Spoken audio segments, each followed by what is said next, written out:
Hollywood Boulevard is so overrated. You've probably seen that a million times by now researching LA. What are some of the other overrated LA spots and underrated alternatives that you could visit instead? Let's go see. We're starting today outside of LACMA, but primarily the LACMA urban light installation outside of it. While it's kind of cutesy and fun to get photos at, I feel like after several years, it's been pretty played out when it comes to Instagram photos and that sort of thing. It can also be hard, especially on weekends or during the day, to actually get a good photo since there's so many people always trying to snap a photo in front of it. Not to mention the current affairs of the museum, with most of it being under renovation right now and the subway under construction outside of it on Wilshire Boulevard. It's best to skip it. There's also the levitated mass rock behind the museum, which is basically a rock hovering above these like two walls and you can walk under and that sort of thing. It's a little bit gimmicky and underwhelming if I'm being honest. You had to put it. Oh, so they told me I couldn't film outside of the lights. Isn't video and photography the whole point of them being there? Isn't it public land? Anyways, instead, you could come to the La Brea Tar Pits. Trust me, it's more visually appealing and fun to come to than it may sound. It's actually right next to LACMA, and it has this beautiful green space and grassy knolls you can relax on. And they have recreations and that sort of thing of like woolly mammoths that have been caught within the tar pits. There's also a museum with the history of it and all of that, although it's closed today, but it's still a lovely space to walk along the paths or chill in the grass, look at some of the info alongside the pits right here. A nice little quiet escape from Wilshire Boulevard that neighbors us, and they often have like events and fairs on the grass spaces out here. Let's go visit more spots. We're now in Silver Lake. This one will probably be a little bit controversial. Don't get me wrong, I still love Silver Lake and a lot of the restaurants and cafes here, but hear me out. Silver Lake, nowadays at least, is less of like a hipster chill spot and more of a bougie, expensive place for shopping and dining. It's also not the most walkable neighborhood, and a lot of the places are pretty spread out with empty gaps between them. If you're looking for a more bougie, trendy spot to stay, you know, there's places like West Hollywood and whatnot for that sort of thing. The traffic along Sunset Boulevard is also really bad, even for LA and for almost all hours of the day. Instead, you could head to this underrated little hidden gem located just on the other side of the Silver Lake, known as Elysian Park, otherwise known as Frogtown. Has tons of these cute, quirky little shops and cafes lining the LA River. Let's go check out one of those cafes. Come on.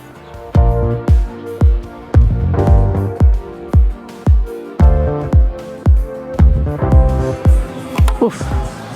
All right, we made it to Spoke Bicycle Cafe, placed our order at the front. This is a really cute, unique spot, as the name implies. They got a little bicycle shop in the back. It's open till 5 every day. You can rent bicycles from there and go along the path that's right behind the cafe, along the LA River. Lovely little way to get some exercise or just sightsee a bit. And the food here is, you know, like pretty health themed. They got burgers, sandwiches, a lot of veggie options, salads and bowls. I got myself the Frogtown veggie burger, waiting for it to be ready. I've heard really good things about it, so I'm excited to try it out.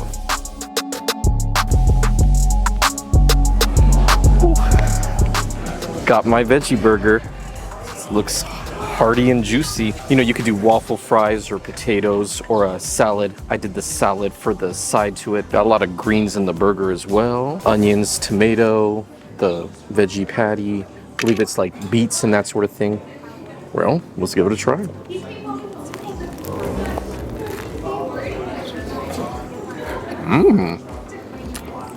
It's really thick and fresh. Wow, really good.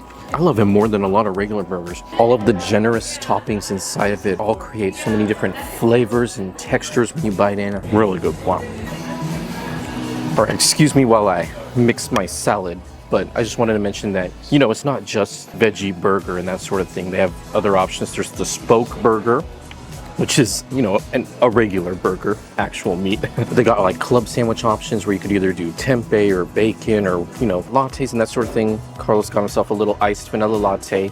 He says it's really yummy and sweet, not overpowering. And they have drinks as well, you know, beer and wine and that sort of thing if you want to have a little fun with that. All right, nice and full from that hearty and healthy meal. Let's head over to the LA River, like walking and bike path, and take a little stroll.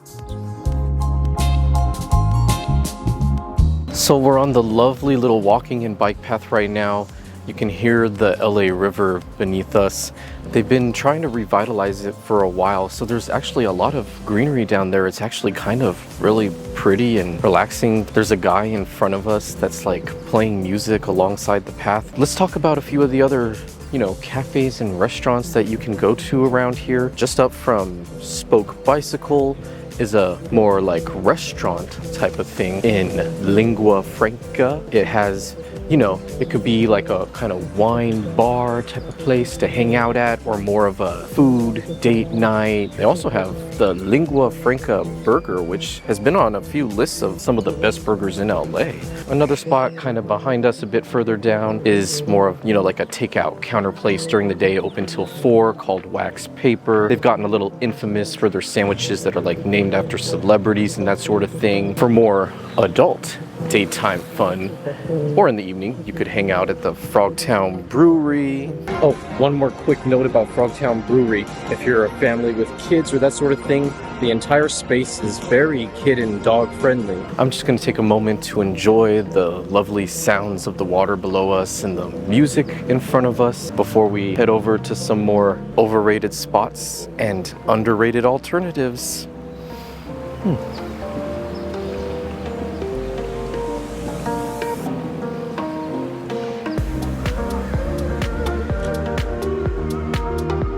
Right behind me is Pink's Hot Dogs, arguably one of the most famous and popular food spots in the Hollywood area.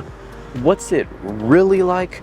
Well, if you're a hot dog lover, you're probably gonna be a little disappointed. I mean, they're fine. They're not like bad hot dogs, but they're pretty average, a bit underwhelming when it comes to the quality of the dog itself and that sort of thing. The buns are a little dry. I wouldn't expect too much from them. And considering the really long lines they can get, particularly during lunchtime and on the weekends, you may be waiting quite a while, up to an hour or even longer, to get yourself just a really average hot dog. I will say, if you do decide to go, perhaps do it on a weekday evening like right now, because there's definitely much less people to wait for to get your order from. The line is almost non-existent at the moment. Now, there is some fun history to this place. It's been there ever since 1939, you know, originally as just a hot dog stand and that sort of thing. It's quite the institution now in the LA area. You go inside and you'll see like pictures of the various celebrities that have visited the establishment adorning the walls and that sort of thing. But at the end of the day, it's just a little bit gimmicky, and the food itself is just meh. So if you actually want to have a really good hot dog and you don't want to spend the lunchtime part of your day just waiting over an hour for one of these, then maybe take a picture outside or just skip completely and go to the next spot that I'm about to head to and fill up my hungry tummy with some yummy hot dogs I really do love. Come on. Okay. We're now outside of Till of the Pup in West Hollywood. Been around since 1946, so a similarly long history to Pink's, and known for its novelty architecture with the hot dog stand that mimics a hot dog. It turns out that they're actually closed today. Oops, I actually really did want to get a hot dog. I'm pretty hungry right now, but that's fine. I've had their hot dogs in the past, as I have featured them on this channel, and they're really good. They have vegan options as well. I think this is a wonderfully chill and low-key spot to get a better, in my opinion, hot dog than a Pink's one. But let's go check out a few more overrated spots around Los Angeles. Next up for an overrated activity in Los Angeles are those like Hollywood City and Hollywood Star tours that you can walk onto here on Sunset or on Hollywood Boulevard. And they often promise that you'll, you know, see celebrity homes and maybe even see the stars themselves and that sort of thing. In reality, what's really going to happen is they're going to go along some streets, maybe point to a few houses up on the hills, be like, that's where Lady Gaga bought a house, blah, blah, blah. You know, drive past houses in Beverly Hills with huge hedges covering the actual house and gates in front of the driveway and be like, so-and-so just bought that house. Michael Jackson used to live here, but you're never actually gonna see anyone. Instead, the underrated activity that I recommend doing is visiting spots where you're actually likely to possibly see a celebrity. You know, bars and restaurants that they frequent, parts of the city that they shop at, and that sort of thing regularly. Prime examples of it include the Tower Bar on the Sunset Strip, also a fun place to just walk around. And it's a beautiful spot. You know, you can't even go up there and take photos or that sort of thing. One of the reasons why celebs enjoy going there and enjoying their privacy as much as they do. Which is another thing I wanted to mention, is that if you do actually encounter a celeb in one of these places, don't, you know, make a big scene or a big deal out of it. They're just people that want to go about their day pretty much, especially when they're just out here in LA. So don't try to like bother them or anything like that. But a few others. Oh, there goes that Star Tour. Bye-bye, Star Tour. Bye, Star Tour. Good luck running into something. So, a few other spots where you might actually see celebs. Not on that. The Polo Lounge at the Beverly Hills Hotel, and grab a drink there, chill, and who knows, maybe you'll see Emma Stone sitting at a nearby table. Could happen.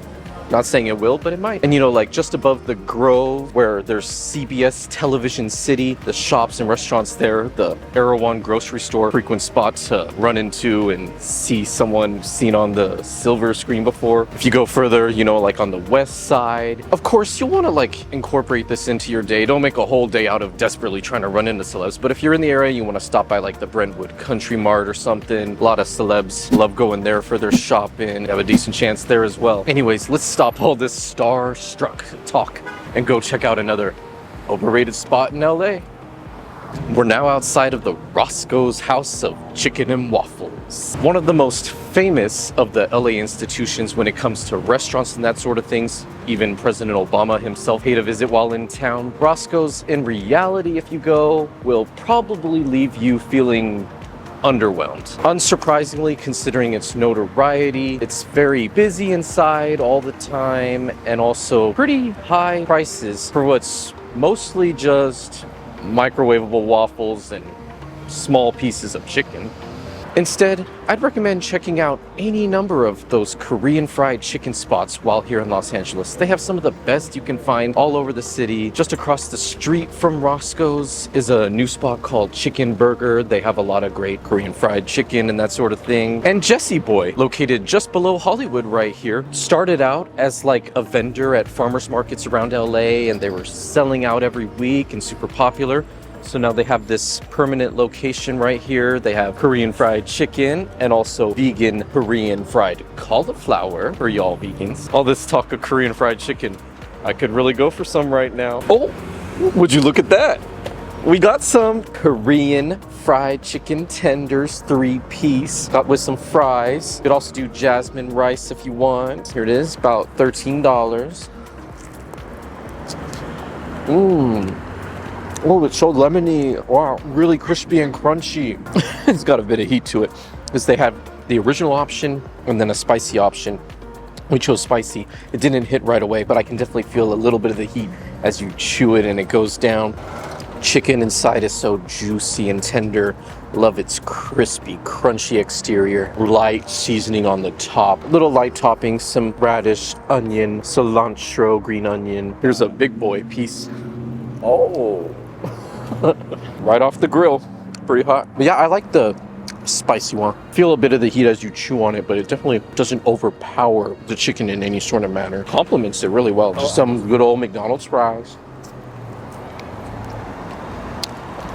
Nice and good crunch when you bite into it. All right, well, I'd love to see your thoughts in the comments below about my overrated spots. And also like and subscribe if you haven't yet. But with that, I'll see you later. Bye. Rolling. Right behind me is Pink's Tacos. Hot dogs. I'll probably cut